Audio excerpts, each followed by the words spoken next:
So hello everyone, welcome back to another video. তো গতকালকে একটা ভিডিও দেখি এন্টারটেইনিং প্রিন্স চ্যানেলে, প্রিন্স দার, এবং সে একটা পয়েন্ট রাখে। এবং বেসিক্যালি না এই বিষয়টার সাথে আমি অতটা মানে অজানাই ছিলাম, কারণ এই ব্যাপারটা আমি জানতাম না অ্যাকচুয়ালি। তো সেই জন্যই আমার মনে হলো যে এই বিষয়টা নিয়ে ডিসকাস করা উচিত। যে দেব এবং জিৎ, এই দুজনকে নিয়ে দুই পৃথিবীর আগেও একটা সিনেমা বানানোর কথা চলছিল, এবং সেই মানে সিনেমাটা অ্যাকচুয়ালি রাজ চক্রবর্তী বানানোর পরিকল্পনা করেছিল। এবং এই সিনেমাটার জন্য পার্টিকুলারলি জিতের অপোজিটে এখানে কোয়েলকে ভাবনা চিন্তা করা হয়েছিল, এবং দেবের অপোজিটে শুভশ্রীকে ভাবনা চিন্তা করা হয়েছিল। মানে ইন্ডাস্ট্রির চারটে বড় superstar, female superstar, male superstar মিলিয়ে এই সিনেমাটা হতো, এবং এই সিনেমাটা কতটা কাল্ট একটা সিনেমা হতো খালি ভাবো। তো দুর্ভাগ্যবশত সেই সময় সেই সিনেমাটা হয়নি।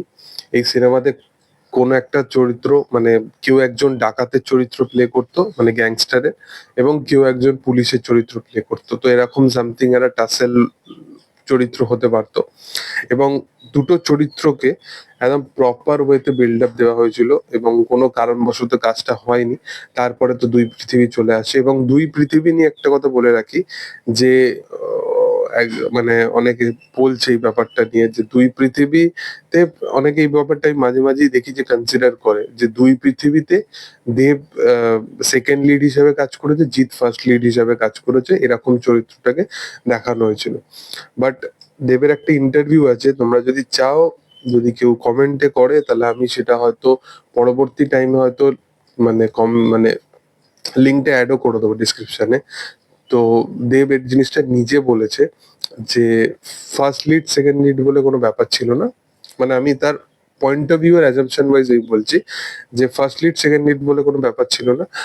দেবকে মূলত জিদ্দার যে চরিত্রটা আছে ওই চরিত্রটাই প্রথমে অফার করা হয়েছিল, এবং জিদ্দাকে দেবদার চরিত্রটা অফার করা হয়েছিল। বাট দেব নিজের স্বইচ্ছায়, সে সবসময় যেহেতু এক্সপেরিমেন্টাল কাজ করতে এতদিন ধরে পছন্দ করে এসছে, বা একটু অন্য ধারার কাজ করতে, বা একটু নিজেকে আলাদা রকম ভাবে প্রেজেন্ট করতে সবসময় চেয়েছিল, সেই টাইমেও সে চেয়েছিল যে আমি একটু হাটকে কাজটা করি, আমি একটু অন্যরকম চরিত্রটাকে বাছাই করে নিই। তো এইরকম ব্যাপার হয়েছিল, ফার্স্ট লিড সেকেন্ড লিডের ব্যাপার ছিল না। তো রাজ চক্রবর্তী যদি চায় এই দুটো মানুষকে কনভিন্স করতে, এবং তার যেরকম ভিজুয়াল আছে, যতই রিমেক বানায় তার কেরিয়ারে অনেকগুলো, বাট যেরকম ভিজুয়াল আছে তার, সে চাইলে পারতে পারে। মানে রিমেক সিনেমাকেও সে যেভাবে অরিজিনালিটির সাথে দেখাতো, সেটা সত্যি অনবদ্য ছিল। এবং সত্যি কথা বলতে, হ্যাঁ, তোমাদেরকে বলে রাখি, দেবের দেবের ওই ইন্টারভিউটা সম্ভবত অরিত্রদার চ্যানেলেই ছিল। অরিত্রদার চ্যানেলে এই স্টেটমেন্টটা সম্ভবত দিয়েছিল। দেখার যে আপকামিং দিনে কখনো দেবজিৎ, শুভশ্রী, কোয়েল, এই চারটে জুটিকে একসাথে কখনো আমরা বড় পর্দায় দেখতে পাই কিনা, এবং ধূমকেতুর মতো কোন একটা মিরাকেল আবার হয় কিনা। যাই হোক, তোমাদের কি বক্তব্য এই বিষয় নিয়ে সেটা তোমরা অবশ্যই কমেন্ট সেকশনে জানাতে পারো, এবং ভিডিও যদি ভালো লেগে থাকে অবশ্যই লাইক করো, শেয়ার করো, সাবস্ক্রাইব করো চ্যানেলটাকে, পাশে থাকা বেল আইকনটা অবশ্যই প্রেস করে দিও। Thank you all, by.